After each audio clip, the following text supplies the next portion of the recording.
ഇന്ന് ക്ലാസ് 7 ബാലമഹാഭാരത കഥ എന്ന പുസ്തകത്തിലെ ആദ്യത്തെ ചാപ്റ്ററാണ് നമ്മൾ നോക്കാൻ പോകുന്നത്. മഹാഭാരത കഥയെക്കുറിച്ച് ഒരു ഒരു ചെറിയൊരു ഇൻട്രൊഡക്ഷനാണ് ഈ ഒരു ചാപ്റ്ററിനകത്ത് കൊടുത്തിരിക്കുന്നത്. ഇതിൽ എങ്ങനെയാണ് മഹാഭാരതം വന്നതെന്നും നമ്മുടെ മനുഷ്യജാതിയിലേക്ക് എങ്ങനെയാണ് എത്തിപ്പെട്ടതെന്നും പിന്നെ അതിൽ കൗരവരും പാണ്ഡവരും തമ്മിൽ എങ്ങനെയാണ് വഴക്കുണ്ടാകുന്നതെന്നും എങ്ങനെയാണ് മഹാഭാരത യുദ്ധം ഉണ്ടാകുന്നതെന്നും എല്ലാം ഒരു ചെറിയൊരു വിവരണത്തിലൂടെ പറഞ്ഞിരിക്കുകയാണ്. നോക്കാം നമുക്ക്. महाभारत की कथा महर्षि पराशर के कीर्तिमान पुत्र वेदव्यास की देन है. മഹാഭാരതത്തിലെ കഥ മഹർഷിയായ ഋഷിയായ പരാശരന്റെ കീർത്തിമാൻ പുത്ര, കീർത്തിമാൻ എന്ന് പറഞ്ഞാൽ പേര് കേട്ട ബഹുമാന്യനായ മകനായിരുന്ന വേദവ്യാസന്റെ സംഭാവനയാണ് ദേ എന്ന് പറഞ്ഞ സംഭാവന. व्यास जी ने महाभारत की यह कथा सबसे पहले अपने पुत्र शुकदेव को कंठस्थ कराई थी. വ്യാസൻ മഹാഭാരതത്തിലെ ഈ കഥ ആദ്യമായിട്ട് തന്റെ മകനായ ശുകദേവനെയാണ് മനഃപ്പാടമാക്കിച്ചത്. കണ്ടസ്ഥ എന്ന് പറഞ്ഞാൽ കാണാതെ പഠിക്കുക എന്നൊക്കെയാണ് ഇവിടെ മനഃപ്പാടമാക്കിയത്. और बाद में अपने दूसरे शिष्यों को, പിന്നീട് തന്റെ മറ്റു ശിഷ്യന്മാർക്കും പറഞ്ഞു കൊടുത്തു. मानव जाति में महाभारत की कथा का प्रसार महर्षि वैशंपायन के द्वारा हुआ. മനുഷ്യജാതിയിലേക്ക് ഈ മഹാഭാരത കഥ എത്തിപ്പെട്ടത് മഹർഷിയായിരുന്ന വൈശംപായനാലാണ്. വൈശംപായൻ വ്യാസജിക്ക് പ്രമുഖ ശിഷ്യ ദേഹം. വൈശംപായൻ എന്ന് പറയുന്ന അദ്ദേഹം വ്യാസജിയുടെ പ്രധാന ശിഷ്യനായിരുന്നു. വളരെ ഇഷ്ടമായിരുന്നു അദ്ദേഹത്തിന്. ऐसा माना जाता है कि महाराजा परीक्षित के पुत्र जनमेजय ने एक बड़ा यज्ञ किया. ऐसा माना जाता है कि ഇങ്ങനെ തോന്നും. എങ്ങനെ? മഹാരാജ പരീക്ഷത്ത് കെ പുത്ര ജനമേജയനെ एक बड़ा यज्ञ किया. നമ്മൾ ഇങ്ങനെ പറയപ്പെടുന്നു. ऐसा माना जाता है कि എന്ന് പറഞ്ഞാൽ എന്താ? ഇങ്ങനെ പറയപ്പെടുന്നു. എങ്ങനെ? മഹാരാജ പരീക്ഷത്തിന്റെ പുത്രനായ ജനമേജയന് ഒരു വലിയ യജ്ഞം നടത്തി. इस महायज्ञ में सुप्रसिद्ध पौराणिक सूतजी भी मौजूद है. ഈ മഹായജ്ഞത്തില് പ്രധാന പൗരാണിക സൂതജി, അതായത് പുരാണത്തിലെ പ്രധാന കഥാപാത്രമായിരുന്നു സൂത. അദ്ദേഹം എന്ത് ചെയ്തു? ഈ യജ്ഞത്തില് വന്നിരുന്നു. സൂതജീനെ സമസ്ത ഋഷിയും കി ഏക സഭ ബുലായി. ഇദ്ദേഹം എല്ലാ ഋഷിമാരുടെയും ഒരു വലിയൊരു സഭ വിളിച്ചുകൂട്ടി. മഹർഷി ശൗനക് ഈ സഭയ്ക്ക് അധ്യക്ഷ ഹുയെ. മഹർഷിയായിരുന്ന ഋഷിയായിരുന്ന ശൗനക് ആയിരുന്നു ഇതിന്റെ പ്രധാന ആള്. സൂതജീനെ ऋषियों की सभा में महाराज की कथा प्रारंभ की. महाराजा शांतनु के बाद उनके पुत्र चित्रांगद हस्तिनापुर की गद्दी पर बैठे. അപ്പൊ സൂതജി എന്ത് ചെയ്തു? ഋഷിമാരുടെ സഭയിൽ വെച്ചിട്ട് പറഞ്ഞു, ഈ മഹാഭാരത की കഥ പ്രാരംഭ की. മഹാഭാരത കഥയുടെ ആദ്യം പറഞ്ഞു പറയാണ്.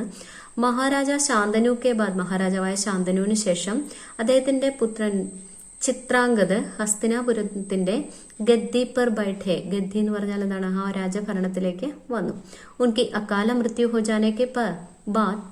ജാനെ പർ ഉൻകെ ഭായി വിചിത്രവീര്യ രാജാ ഹുയെ. അദ്ദേഹത്തിന്റെ അകാലമൃത്യു എന്ന് പറഞ്ഞാൽ ചെറുപ്പത്തിലെ മരിച്ചു പോവാ, അതിനാണ് പറയുന്നത് അകാലമൃത്യു. അകാലമൃത്യു ഹോ ജാനെ കെ പർ ഉൻകെ ഭായി വിചിത്രവീര്യ രാജാ ഹുയെ. അദ്ദേഹം മരിച്ചതിന് ശേഷം വിചിത്രവീര്യനാണ് പിന്നീട് രാജാവായത്. ഉൻകെ ദോ പുത്ര ഹുയെ. ഈ വിചിത്രവീര്യന് പിന്നെ 2 പുത്രന്മാരുണ്ടായിരുന്നു. ധൃതരാഷ്ട്ര ഔർ പാണ്ഡു. അതായിരുന്നു ധൃതരാഷ്ട്രനും പാണ്ഡു. ബഡേ ബേഠെ ധൃതരാഷ്ട്ര ജന്മസേഹി അന്ധേതെ. അപ്പൊ ഇദ്ദേഹത്തിന്റെ മൂത്ത മകൻ ധൃതരാഷ്ട്ര എങ്ങനെയായിരുന്നു? ജനന സമയത്തെ കണ്ണ് കാണാത്ത ആളായിരുന്നു, അന്ധനായിരുന്നു. इसलिए उस समय की नीति के अनुसार पांडु को गद्दी पर बैठाया गया. അപ്പോ അതുകൊണ്ട് എന്ത് ചെയ്തു? ഈ അന്ധനല്ലേ, മൂത്താള് അന്ധനാണ്. അതുകൊണ്ട് എന്ത് ചെയ്തു? അന്നത്തെ നീതി വ്യവസ്ഥ അനുസരിച്ച് പാണ്ഡുവിനെ എന്ത് ചെയ്തു? രാജഭരണത്തിലേക്ക് അതായത് രാജാവാക്കി മാറ്റി. ആ ഭരണം അദ്ദേഹത്തിന് കൊടുത്തു. പാണ്ഡുവിനെ കൈ വർഷം തക് രാജ്യക്കിയ. പാണ്ഡു എന്ത് ചെയ്തു? ഒരുപാട് വർഷക്കാലം രാജ്യം ഭരിച്ചു. ഉൻകി ദോ റാണിയാം ഥി.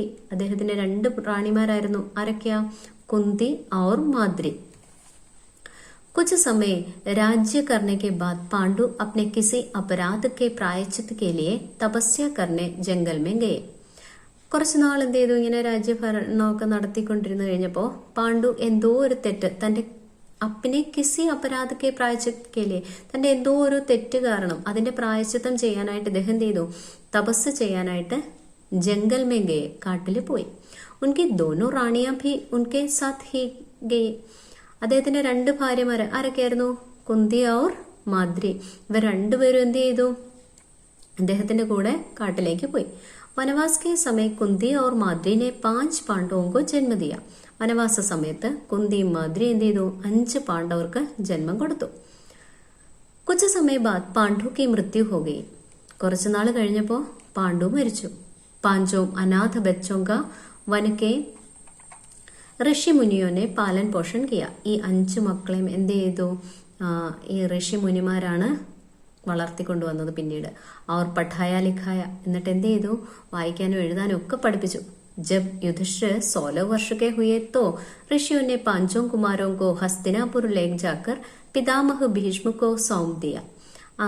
അങ്ങനെ യുധിഷ്ഠിരൻ ഒരു 16 വയസ്സായി കഴിഞ്ഞപ്പോ ഋഷിമാർ എന്ത് ചെയ്തു, ഈ 5 കുമാരന്മാരെ കൊണ്ട് ഹസ്തിനാപുരത്തിലേക്ക് കൊണ്ടുപോയി ആരോഗ്യമുള്ളവരും അടുത്ത് ഭീഷ്മരുടെ അടുത്ത് വിട്ടു. 5 पांडव बुद्धि से तेज और शरीर से बली थे.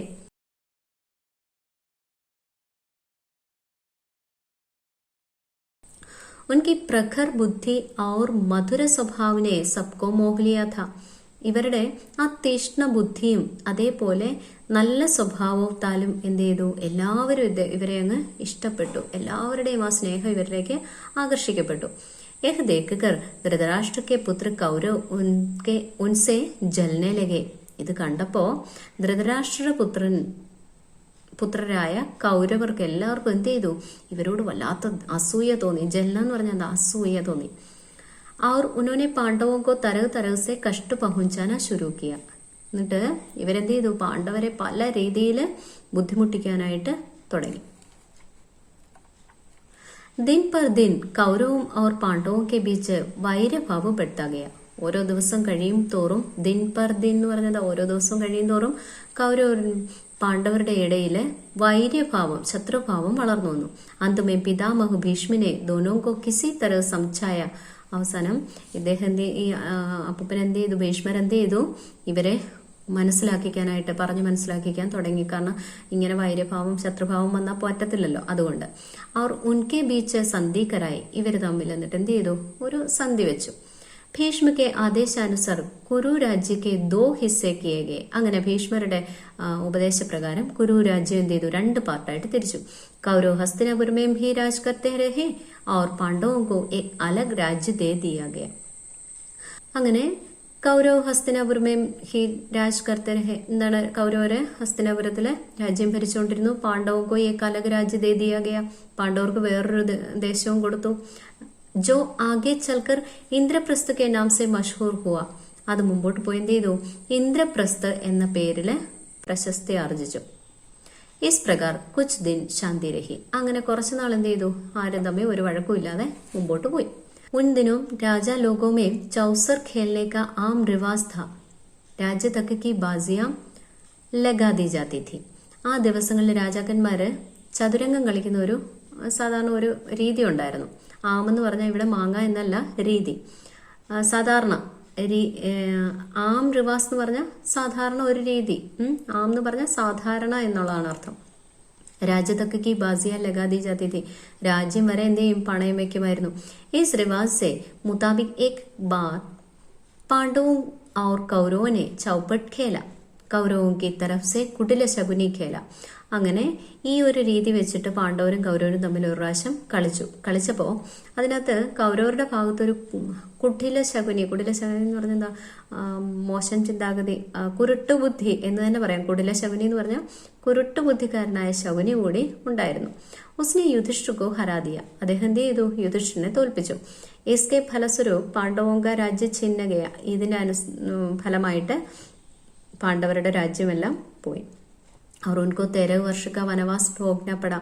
അങ്ങനെ 13 വർഷക്കാലം വനവാസം കഴിയേണ്ടതായിട്ട് വന്നു പാണ്ഡവർക്ക്. उसमें एक शर्त यह भी दी कि 12 वर्ष के वनवास के बाद 1 वर्ष अज्ञातवास करना होगा. അപ്പോ എന്താ പറഞ്ഞേ, ഇതിനകത്തൊരു ഉടമ്പടിയും കൂടെ അവർ വെച്ചിരുന്നു. ഈ 13 വർഷം വനത്തിൽ കഴിയണം, അതോടൊപ്പം തന്നെ 12 വർഷക്കാലം എല്ലാവരും കാണെ അവർക്ക് ജീവിക്കാം. പക്ഷേ അവസാനത്തെ ഒരു വർഷം, 13ാമത്തെ വർഷം അജ്ഞാതവാസ് കർണ ഹോഗ എന്ന് വെച്ചാൽ എന്താ, ആരും കാണാൻ പാടില്ല, അറിയാൻ പാടില്ല, അങ്ങനെ വേണം കഴിയാൻ. ഉസ്കെ ബാദ് ഉൻകാ രാജ്യം ഉനെ ലൗട്ടാ ദിയ ജായേഗാ, അതിനുശേഷം അവരുടെ രാജ്യം കൊടുത്തേക്കാമെന്ന് പറഞ്ഞു. द्रौपदी के साथ 5 पांडव 12 वर्ष वनवास और 1 वर्ष अज्ञातवास में बिताकर वापस लौटे. അങ്ങനെ ദ്രൗപദിയുടെ കൂടെ ഈ 5 പാണ്ഡവരും എന്ത് ചെയ്തു, 12 വർഷക്കാലം വനവാസവും 1 വർഷം ആരും അറിയാതെയും ജീവിച്ചിട്ട് തിരിച്ചു വന്നു. पर लालची दुर्योधन ने लिया हुआ राज्य वापस करने में इनकार कर दिया. പക്ഷെ ഇയാൾ കൊടുത്തോ? ദുര്യോധനൻ കൊടുത്തില്ല. അയാൾ എന്ത് ചെയ്തു, ആ രാജ്യം തിരിച്ചു കൊടുക്കാനായിട്ട് മടി കാണിച്ചു. അതഹ പാണ്ഡവോങ്കോ അപ്നെ രാജ്യക്കേലി ലഡ്നപ്പെടാ. അപ്പൊ എന്ത് ചെയ്തു, ഈ പാണ്ഡവർക്ക് എന്ത് ചെയ്തു, തങ്ങളുടെ രാജ്യം കിട്ടുന്നതിന് വേണ്ടി യുദ്ധം ചെയ്യേണ്ടതായിട്ട് വന്നു. യുദ്ധമേ സാരെ കൗരവമാരകെ, ഈ യുദ്ധത്തില് കൗരവരെല്ലാം മരിച്ചു വീണു. തബ് പാണ്ഡവ് ഉസ് വിശാല സാമ്രാജ്യക്കെ സ്വാമി ഹുയെ. അപ്പൊ പാണ്ഡവർ എന്ത് ചെയ്തു, ആ വിശാലമായ സാമ്രാജ്യത്തിന്റെ സ്വാമിമാരായി എന്ന് പറഞ്ഞ രാജാക്കന്മാരായി. इसके बाद 36 वर्ष तक पांडवों ने राज्य किया. ഇതിനുശേഷം 36 വർഷം ഈ പാണ്ഡവർ എന്ത് ചെയ്തു, രാജ്യം ഭരിച്ചു. और फिर अपने पोते परीक्षित को राज्य देकर द्रौपदी के साथ तपस्या करने हिमालय चले गए. അവസാനം പരീക്ഷിത്ത്, തന്റെ ചെറുമകനായ പരീക്ഷത്തിന് ഈ രാജ്യമെല്ലാം കൊടുത്തിട്ട് ദ്രൗപദിയുടെ കൂടെ തപസ് ചെയ്യാനായിട്ട് പോയി. സംക്ഷേപമേ യഹി മഹാഭാരത് കി കഥ ഹെ. ചുരുക്കി പറഞ്ഞ ഇതാണ് മഹാഭാരത കഥ. ഇനിയാണ് നമ്മൾ അടുത്ത ചാപ്റ്ററിലോട്ട് ഓരോന്നായിട്ട് പഠിക്കാം.